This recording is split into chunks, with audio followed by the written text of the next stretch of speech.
Speaking of Juju Watkins and speaking of Caitlin Clark, they certainly have been central players in many of the behind the scenes documentaries that have been done over the last few years. Caitlin, of course, was one of the 3 stars of last year's Full Court Press, the first ever series by ESPN Plus that embedded a documentary unit with 3 different programs and 3 different players. Last year it was Caitlin Clark, Camila Cardoso, and Kiki Rice of Iowa. I'm almost LSU, South Carolina. And see, now I got Angel Reese on the brain. We'll get to you later, Angel. Stop dominating my brain. Kiki Rice and UCLA, probably our first introduction into Corey Close's program that made it all the way to the Final Four this year. This season, a new triumvirate, we'll call it, of characters. Flau'jae Johnson of LSU, Hannah Hidalgo of Notre Dame, Kiki Iriafen of USC, Juju Watkins' teammate. Mitch, I have not sat down and watched it from start to end. Oh, okay. I have not. I'm reserving that for later this week. Have you actually sat down and watched it from start to finish? I have. I watched the final 2 episodes this morning. Okay.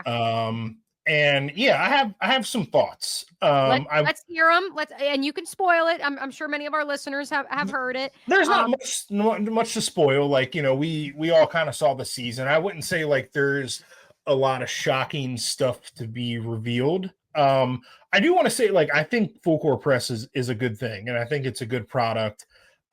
It's a very interesting. My biggest takeaway from this version of it is you can really tell the difference between these 3 programs, USC, LSU, and in particular Notre Dame, in terms of how they control access and how they want their athletes to be presented and how hands-on they want to be in the process of making it. I thought that Flau'jae Johnson was the most revealing and the most interesting, and I think perhaps because of that made her seem to me the most likable subject in this series.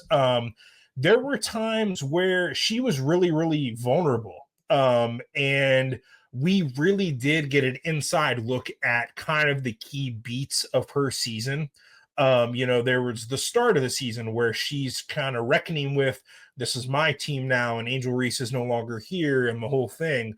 There's that loss to South Carolina where after the end of the game, that DJ played the song by her father, and the camera follows Flau'jae out of the South Carolina floor into the locker room, and like she gives real thought and emotion about hearing that song. And we get like this whole part of the series that's about her dad and kind of tells her dad's story as a rapper in Savannah, Georgia. I thought that was fascinating. We get a scene where Flau'jae Johnson is in Kim Mulkey's closet and like going through her outfits and stuff, which I also thought was fascinating. I thought like Kim Mulkey also came across as likable in this series, and like just like is she has the riz, as the kids say. Like she has charisma. She's wanting to do this. We're in Kim Mulkey's practices and stuff. We get to the point in the season where Flau'jae is having trouble with the shin splints, and we get the on-camera moment where Kim is just like, Flau'jae ain't playing tomorrow, like in the middle of a practice. Right. And like, I thought all that stuff was like super fascinating. And it was a really like deep inside look at kind of Flau'jae and her relationship with Kim and kind of her whole career. And it was really well done.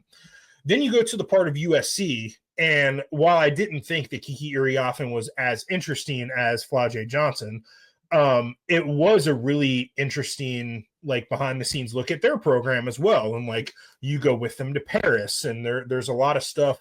The biggest part of the USC thing that stood out to me is like they go in the huddle with Lindsey Gottlieb, right after Juju Watkins' injury. So like you get the real time, like her reaction and what her message is to the players and all that stuff.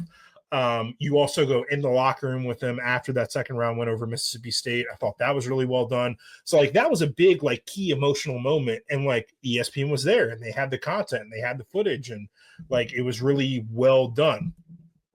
Then you get to the Notre Dame part of it. Oh, and so I mentioned how we spent time in Kim Mulkey's closet. We spent more time in Kim Mulkey's closet than we did on Notre Dame's stretch of 3 losses in 5 games at the end of the season. There was no mention of the hour-long post-game locker room meetings that happened after the losses to Florida State and after the loss to Duke at the ACC tournament. I mean, there was almost, I mean, it was a really quick like run through of like, oh yeah, we lost three games in 5 games, and we're in a slump right now, and like, but there's no there. They don't give us any details about that, and I don't fault ESPN for that, because I'm fairly certain that they probably have the footage. It was probably just that one of two things happened. Either they got the footage and Notre Dame said, you ain't showing that, or Hannah Hidalgo's representation said, no, you ain't showing that, or they were shut out of the locker room or kicked out of the locker room during those long post-game meetings. We get to the end of the documentary, the end of episode 4. So we kind of go through like Flage's decision to come back to LSU. We follow Kiki Iriafen through the WNBA draft.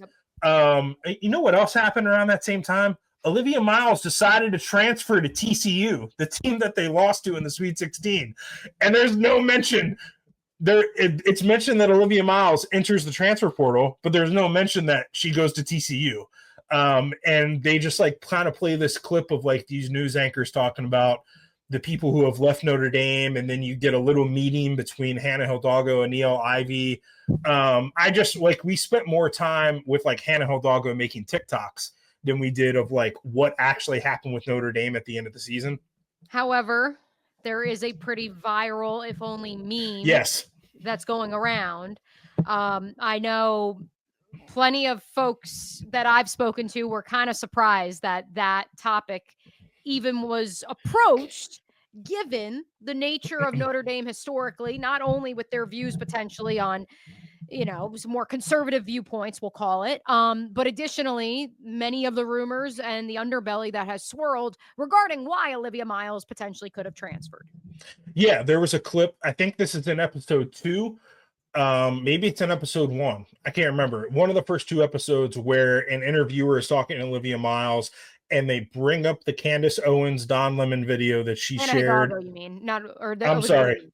Yeah, Hannah, you're okay. You're okay. Hannah Hidalgo Yes. isn't being interviewed. Olivia Miles is not interviewed at all in this documentary. She's not in it at all. She's, you see her face a couple times. So they bring up the clip of Candace Owens talking to Don Lemon, which Hannah Hidalgo shared on her Instagram story over last summer, where basically Candace Owens says that gay marriage is a sin, and all this other stuff, and it was perceived as homophobic, and it very much is a homophobic statement and a homophobic clip. And Hannah Hidalgo deleted that from her Instagram story. There was a lot of outrage and all that sort of stuff about it. I believe Muffet McGraw commented about this on Sarah Spain's podcast at one point and kind of called her out about it. So during this documentary, they asked Hannah, the interviewer, whoever's doing it, are you homophobic? And she says, oh no, I have lots of gay friends, something to that effect. It's not a great look. She says like, which like, no offense, but like I have a lot of gay friends is like when people are racist and you're like, I have lots of black friends. Yes. Like, no, it doesn't. It was absolutely like the same tune. I have lots of friends who are homosexual, I believe is what she said. It was not a good look.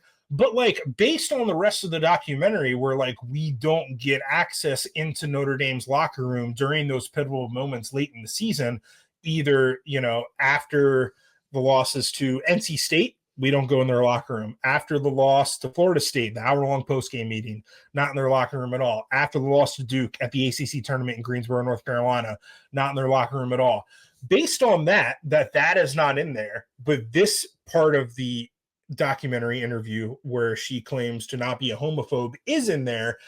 That tells me that like someone at Notre Dame thought that was a good look. And I would just tell them that it is very much not that. My follow-up to Hannah Hidalgo, and I don't know if the interviewer asked this, would have been, okay, if you are not a homophobe, then What part of Candace Owens' statement did you agree with that compelled you to share this on your social media? And are you someone who often agrees with Candace Owens?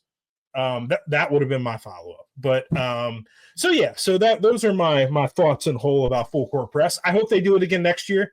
Again, I like hope Olivia Miles is one of the three. I got that would be fascinating. Throw it out into the ether.